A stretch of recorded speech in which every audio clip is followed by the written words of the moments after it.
جملوں کو غور سے پڑھیں اور ان جملوں میں سے حروف تعسف یعنی افسوس والے حروف اور حروف تعجب یعنی تعجب والے عجیب جو حروف ہوتے ہیں یعنی جن سے جو ہے وہ تعجب کا جو ہے وہ سامہ پیدا ہو کہ جملے الگ الگ کر کے کاپی میں لکھی. افسوس سیدھا سیدھا جو حرف تعسف ہے جی, افسوس میں اس کی مدد نہ کر سکا. ہائے ہائے میرا سامان گم ہو گیا, ہائے ہائے جو حروف تعجب ہے. اف ہو میری بات تمہاری سمجھ میں نہیں آئی, یہ بھی جو ہے نا حروف تعسف ہے.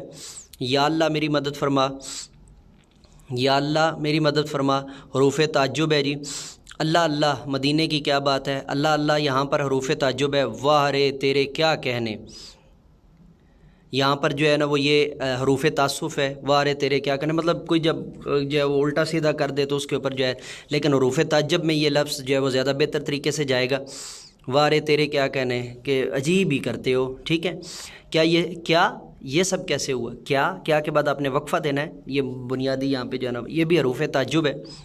ٹھیک ہے, تو لکھنا سیکھیں جی. حضرت بلال کی کہی ہوئی آخری اذان کا واقعہ جو ہے اپنے الفاظ میں لکھیں, یہ آپ نے کتاب سے لکھنا ہے. دی ہوئی عبارت کو غور سے پڑھیں اور سوالات کے جوابات دیں. حضرت ابن ام مکتوم کا شمار بڑے جلیل القدر صحابہ میں ہوتا ہے. وہ السابقون الاولون کے اس مقدس طبقے سے تعلق رکھتے تھے جو نبوت کے بالکل ابتدائی دور میں مشرف با اسلام ہوئے.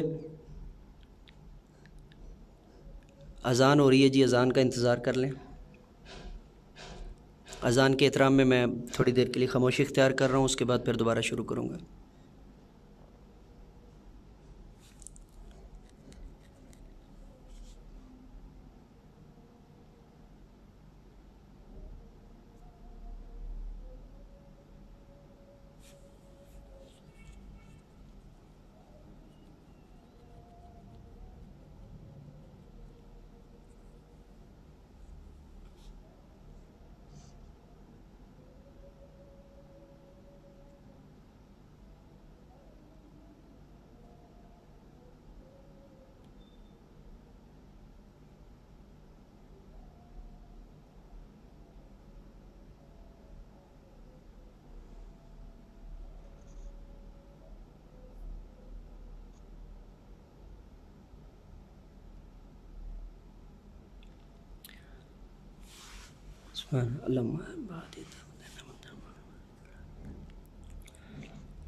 آمین جی. ویلکم بیک جی.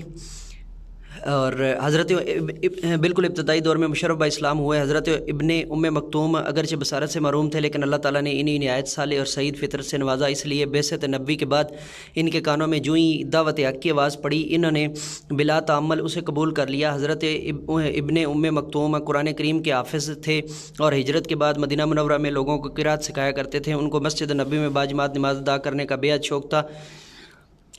گھر اگرچہ مسجد نبی سے دور تھا لیکن وہ پانچوں وقت بڑی مستعدی کے ساتھ راستہ ٹٹولتے مسجد میں پہنچ جاتے تھے اور جماعت کے ساتھ نماز ادا کرتے تھے. راستے میں کئی جگہ جھاڑیاں تھیں, چونکہ وہ کسی ساتھی یا رہنما کے بغیر ہوتے تھے اس لیے کئی بار ایسا ہو جاتا تھا کہ کپڑے کا دامن کسی جھاڑی میں الجھ جاتا اور اسے چھڑانے کے لیے انہیں بڑی زحمت اٹھانی پڑتی. سوالات. حضرت ابن ام مکتوم کا شمار کن صحابہ میں ہوتا ہے؟ حضرت ام مکتوم کا شمار جو ہے وہ السابقون الاولون میں ہوتا ہے. حضرت ام مکتوم کس چیز سے محروم تھے؟ حضرت ابن ام مکتوم جو ہے وہ بینائی سے محروم تھے. حضرت ابن ام مکتوم ہجرت کے بعد کون سا کام کرتے تھے؟ ہجرت مدینہ کے بعد جو ہے وہ آپ چونکہ حافظ تھے اور ہجرت مدینہ کے بعد آپ لوگوں کو قرات سکھایا کرتے تھے. باجماعت نماز ادا کرنے کے لیے ان کو کن تکلیف کا سامنا کرنا پڑتا؟ باجماعت جو ہے نا وہ نماز ادا کرنے کے لیے انہیں بہت سی تکلیف کا سامنا کرنا پڑتا. اس لیے کئی بار ایسا ہو جاتا کہ ان کے کپڑے کا دامن کسی جھاڑی میں الجھ جاتا اور اسے چھڑانے کے لیے انہیں بڑی زحمت اٹھانی پڑتی. عملی سرگرمی.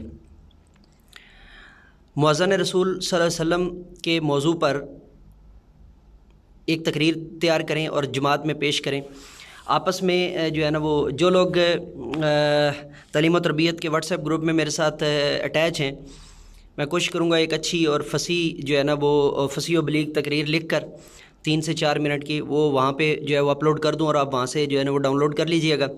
آپس میں بات چیت کریں اور ایک دوسرے کو بتائیں کہ روزانہ اخبار پڑھنا کیوں ضروری ہے, اخبار پڑھنے کے فائدے اور نہ پڑھنے کے نقصانات بتائیں.